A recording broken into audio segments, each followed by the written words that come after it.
Yeah, well, I'm recording again. Just Right. briefly, let's see if. So I started reading the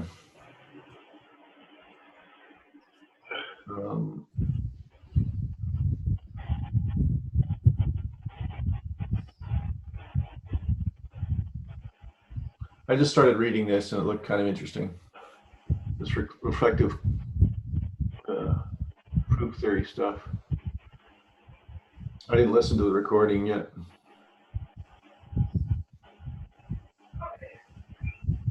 I don't know if you guys are interested. Oh, I don't know if you guys are interested in talking about ertp. I got the agoric testnet node working. I don't know if you're interested in that. And there were some responses to the art on the blockchain thing. I'm interested. I'm cooking breakfast while I'm listening, but I'm very interested. Yeah, we're definitely trying to figure that out, and apply that, and we're with the art on the blockchain, we're really looking to do cross-chain transactions and stuff. Support objects independent of a particular blockchain.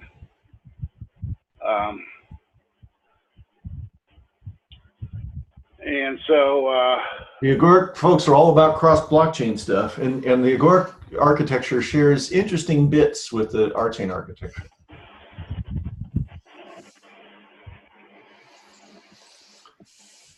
Cool. So did you guys see this response from Chris Hibbert? No. Did you put that link in the art channel?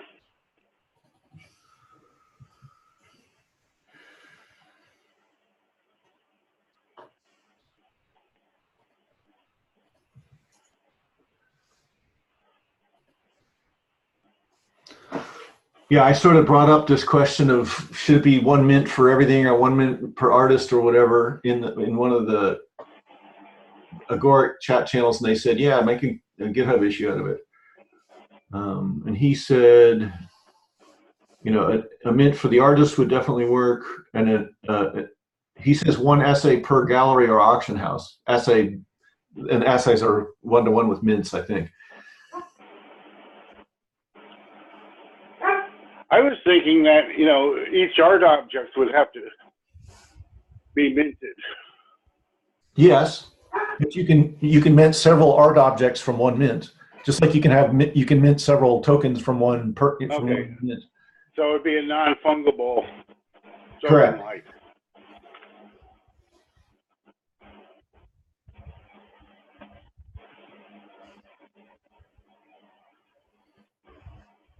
For artists, huh?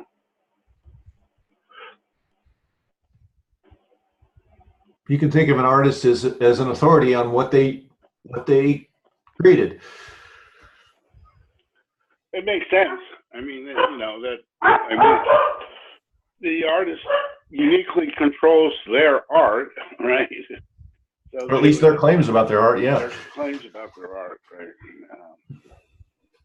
It'd be interesting to see if you can structure a market that way. But he also is talking about per auction house, which makes a certain amount of sense. And you can trade things between mints. It's a little bit. Oh yeah, they have lots of examples of doing that. They use all these interesting slang words for money, like simoleons and quatlus and stuff like this. Interesting. In their examples. Right. Well, I mean, what? Oh, you got something playing here? Excuse me. It was last week you were saying that you could essentially put anything into a purse? Yeah. So,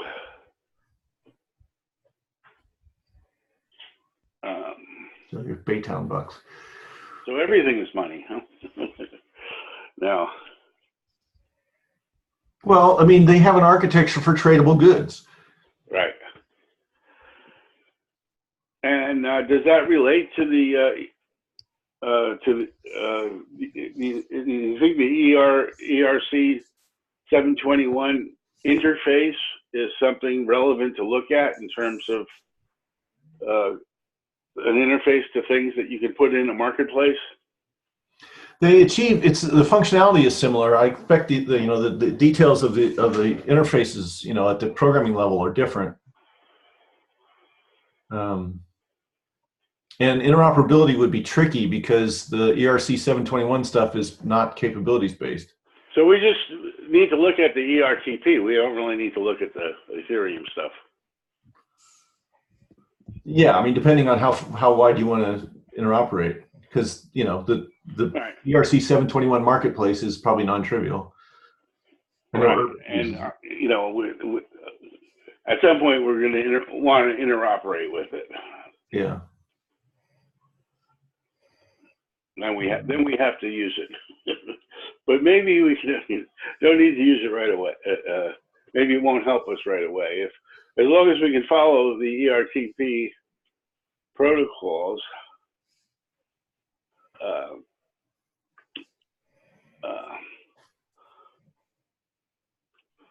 So, are you guys interested in playing with their testnet?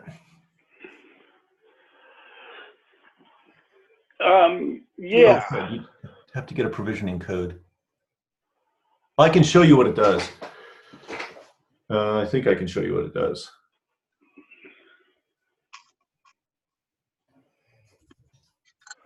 I guess at this point I'd like to see it. I mean, unfortunately, we get pulled in all different directions. I think it's fairly relevant. It looks like we're going to have to build contracts on Telos or an EOS clone.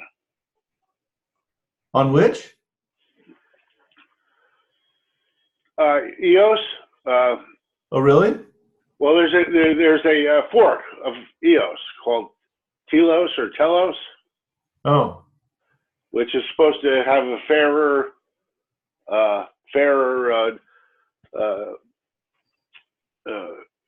proof of stake. But it's a fairer distribution of tokens. That's why Right. they fork. Right. So what's the motivation for using that thing? Well, it's being used by the Seeds project, which is being used to create community currencies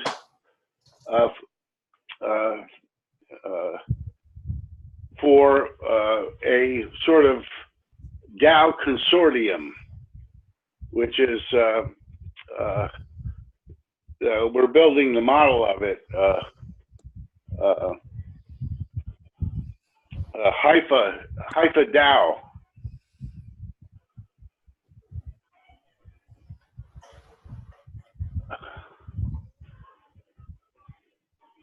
Yeah, HyperDAO is forming an alliance with DigLife. We're calling it the DAO Alliance. Right. Yeah, and basically it's co-creating interoperable systems for cooperation at scale, and they have this regenerative funding, regenerative money system that is a new economy. And It's sort of related to mutual credit or open money. Well, sort of. I mean, it can be. I mean, we're learning what it is too. But they're building a capability. They're basically paying for a lot of our work with the social ledger and Portal, our self-sovereign tech stack. So, it's going to be it's going to be useful for our chain, but the governance model that we're building initially is uses telos contracts. Okay. At first, I wasn't hearing much that distinguished it from lots of other blockchain projects, but you said they're funding you, so. Yeah, they are, and I think they are somewhat unique. I mean, it is targeting to be a co-creation process of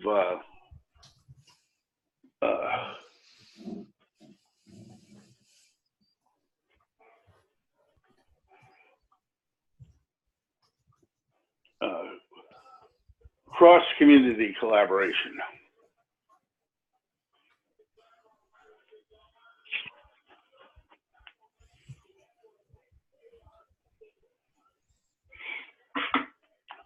So we are running a node. I'm retracing my steps from last time. I got an error last time, and they told me how to fix it.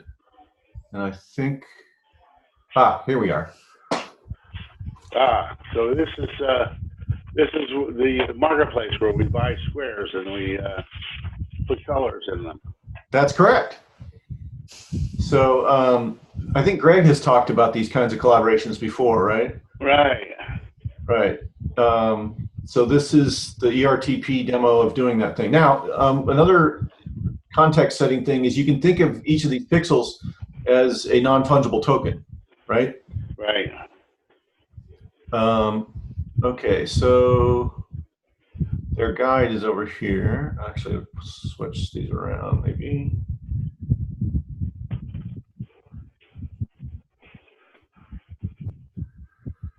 Okay, so home.gallery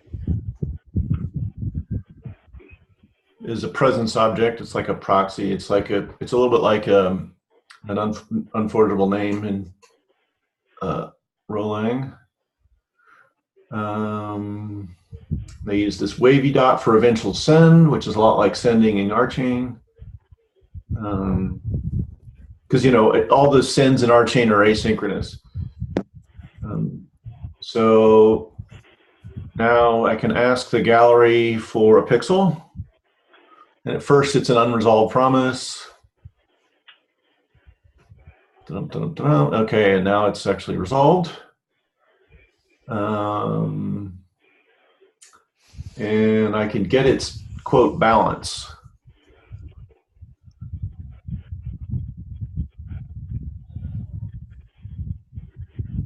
So basically it's saying I'm at X coordinate 1, which I think is here. I think 0 is here. And Y coordinate 4, 0, 1, 2, 3, 4. So I think I'm this purple guy. But if we were in our art example, we would expect to see one of those SSC codes or whatever, or maybe the artist's name or the title of the thing. That makes sense? Uh-huh. Okay. And then the token is associated with a use object, but it's not identical to the use object. Now, I'm only a little bit, I'm just sort of getting used to this idea, but there's a use object associated with the pixel itself.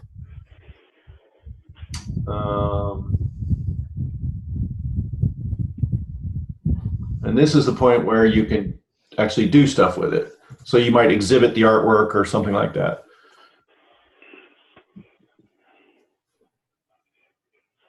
Whee!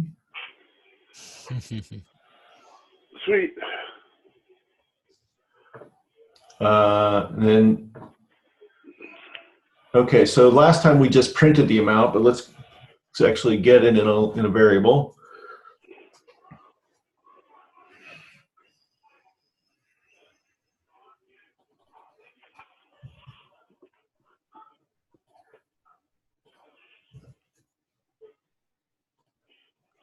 Okay, now we got it in a variable. And then we're going to get the price of the pixel. Gallery price pixel asset description. I'm a little fuzzy there.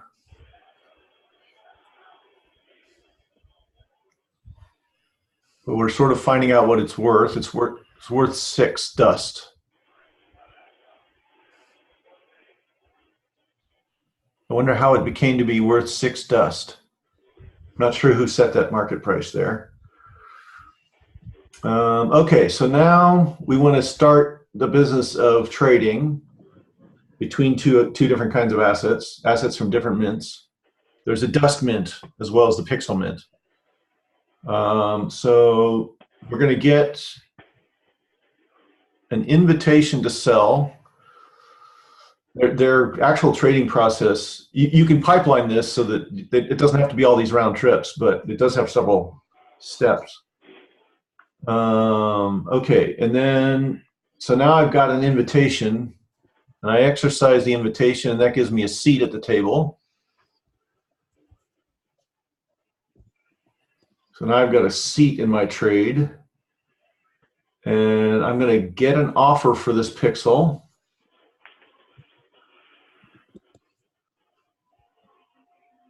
Yeah, because in order to get into the game here, I had to say what pixel I'm selling in a way that they can verify that I have it, I think. Or at least that they can verify that the description is the kind of description they're after. I'm a little fuzzy on that.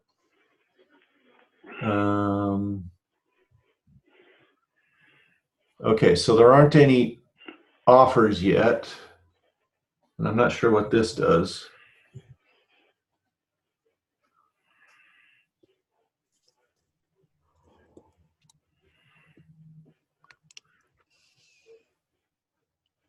So there's my pixel and some dust. All right, so I think this guide has us buying from ourselves. The pros could be elaborated a little bit for my taste, but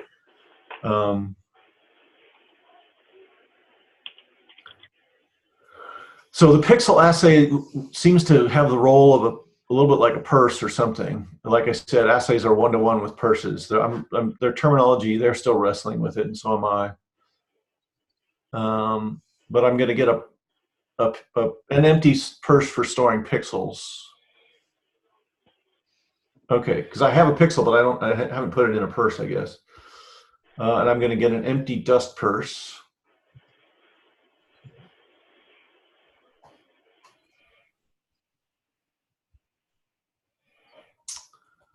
Okay.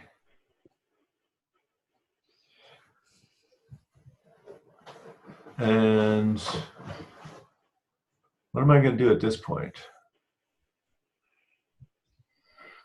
So this says, what's offered? So an assay is what's in the purse, right? Well, I'm not really sure. The general idea around essays is, I don't know if you remember Mark Miller's talk, whatever, but in general, when you have a pointer to something, you have an unforgeable name, you have no idea what's on the other end of it, right? Right. Right. So something's assayable if you can actually look at it, and like a dollar bill, you can look at it and see that it's $1. Right. So an assay allows you to see that it's 6 dust or whatever the heck, in the general sense. I'm not exactly sure how the mechanics work here. Okay, but somehow we're going to see that the offered dust purse and pixel purse are all resolved. And then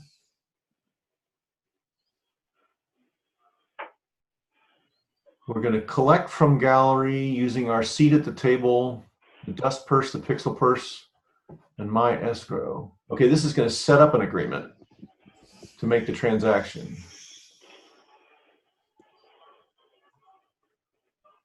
Oh, I did it wrong somehow. Oh, they didn't fix it. I told them about these bugs. When smart quotes or whatever.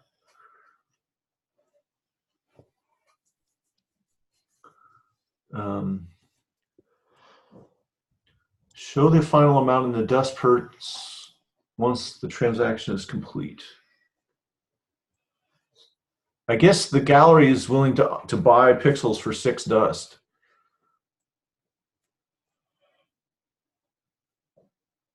And now my dust purse has 6 in it. Your pixel is sold and the transaction is written to the chain. Voila.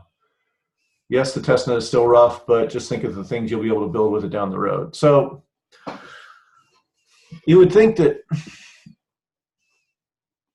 somebody like me who has years of experience with the object capabilities and a little bit of experience with the ertp could understand exactly what's going on here, but I'm a little fuzzy.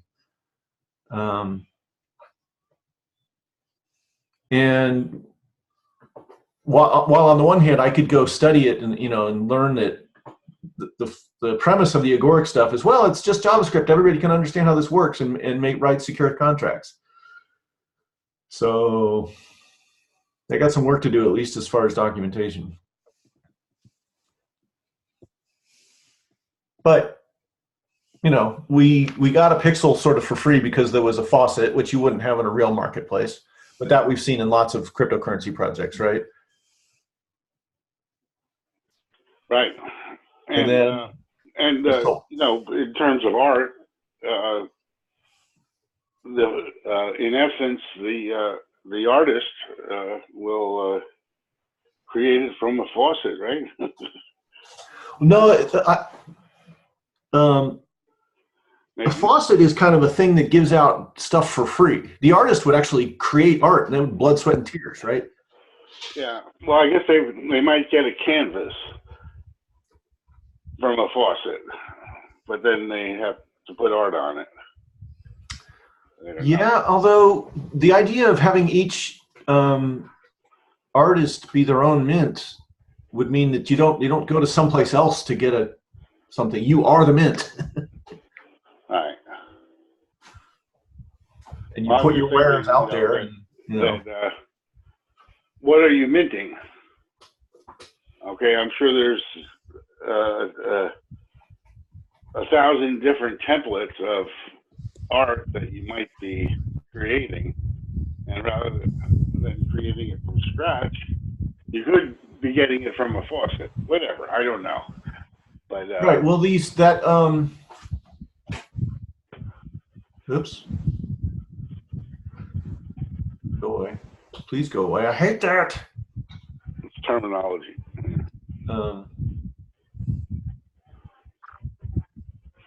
Yeah, Zoom takes over pixels that's not clear. Where'd it go?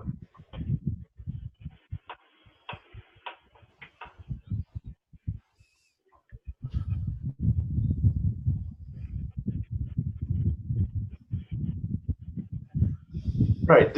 I would expect that what goes into, instead of saying that it's pixel 1-4, you would follow the structures in this. And you'd say, here's my ISSC, which allows you to, verify a hash of, a perceptual hash of the image, and here's the title and the author and stuff.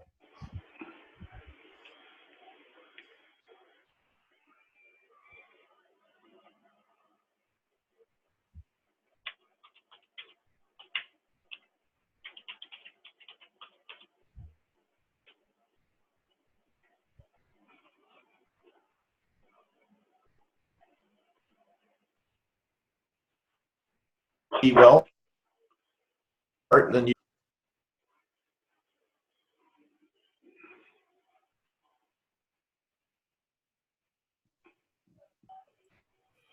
Oh, I'm losing my internet. Yep. All right. Well, that was a quick tour of the agoric testnet and some discussion of how it's analogous to the art marketplace. But yeah, if you have to use, what's the technology that you have to use, or that you're funded to use? EOS. It's I was wondering if you had any, it's a delegated proof of stake blockchain, It seems to have a lot of applications on it, but we're using the Telos fork, which because of complaints that the whales don't had too much stake in the EOS. So the Telos is supposed to be more democratic.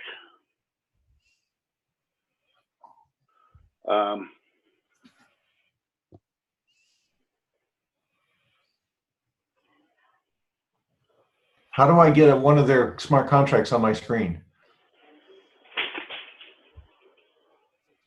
Telos? Yeah. Or,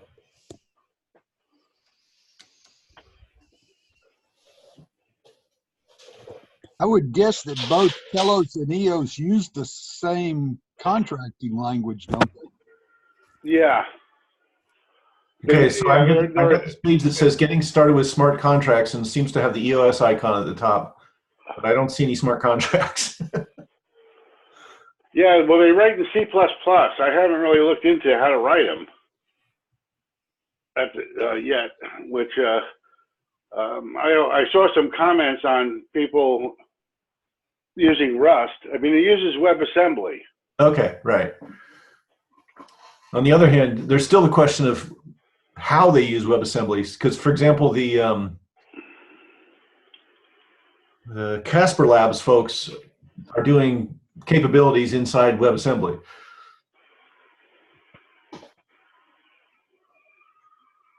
Which made me happy. Uh-huh. They have a thing called a uref, which is basically a capability.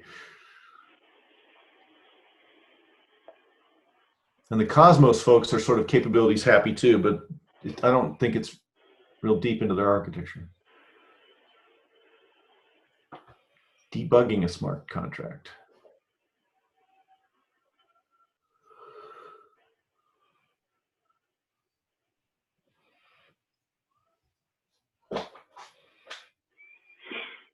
Okay. So here's their API.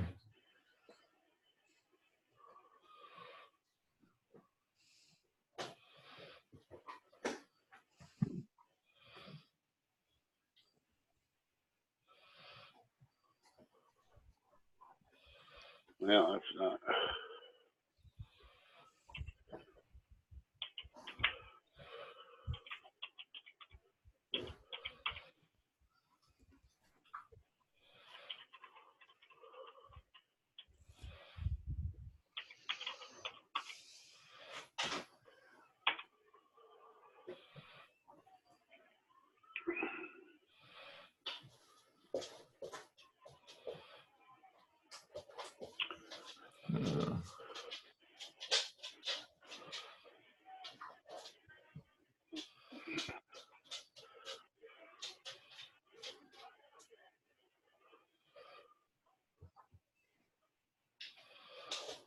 How about an example somewhere? Oh, Tutorials. there's one in Hackers Noon here. Here meaning? Here meaning the address in the chat. Which chat? Let's see. Oops. I got too many chats. I put it in the Zoom chat. Bad boy. It's hard to get when you're sharing your screen, I guess. Yeah. So I can put it in the blockchain art, I guess.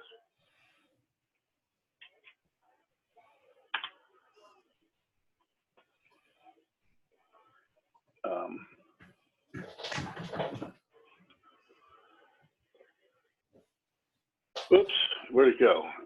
Now I lost it.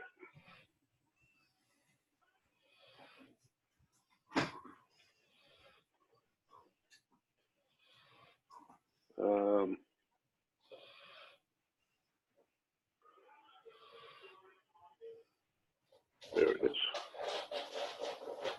Why is the same picture in here about 1 million times?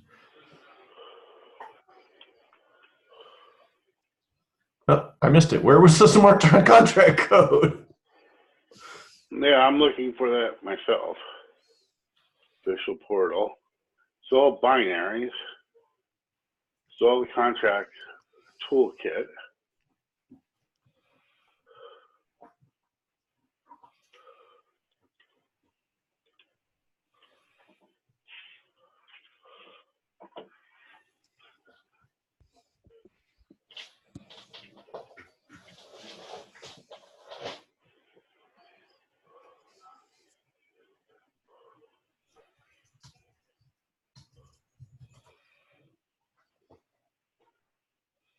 Takes you through creating an account,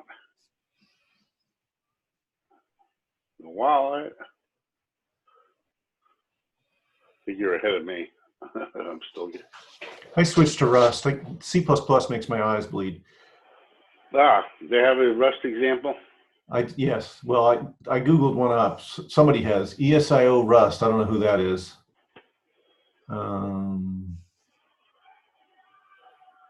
ESIO Rust.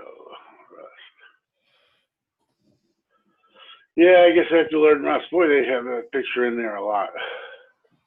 Yeah, I don't understand that thing.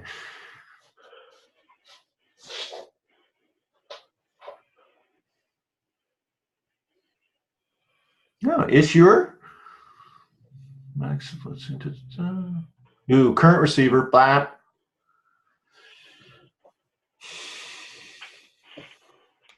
That's like message sender in Ethereum.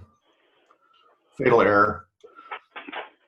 Fatal error, no good. Well, at least it's bad smell. I think our chain has this thing too. It's got deployer key or something. At least we don't have to use it for everything.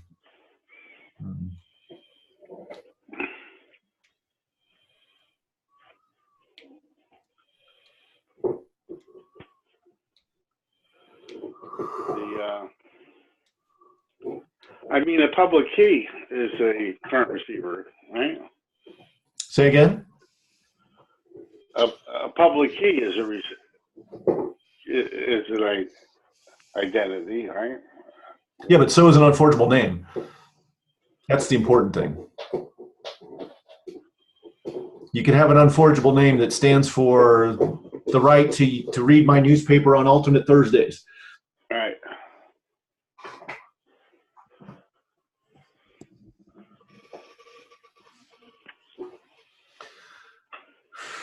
Okay, well, I would have to be paid a lot of money to use this technology. Oh, well. It's neither a fun program. Well, Rust is a fun programming language. Okay, the thing is that we do have some money. Yeah. I don't know how much, but what would it cost us to have you look at some of that? It'd have to be an interesting project. Pretty much all my paid time goes to Agoric these days too. So Yeah. it'd have to be sort of more interesting than what's going on with Agoric.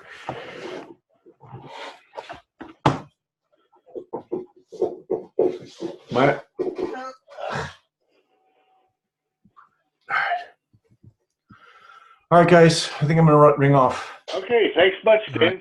Yep, thanks, Dan. Take care. Take her easy. See you, Dan. All right. Bye-bye.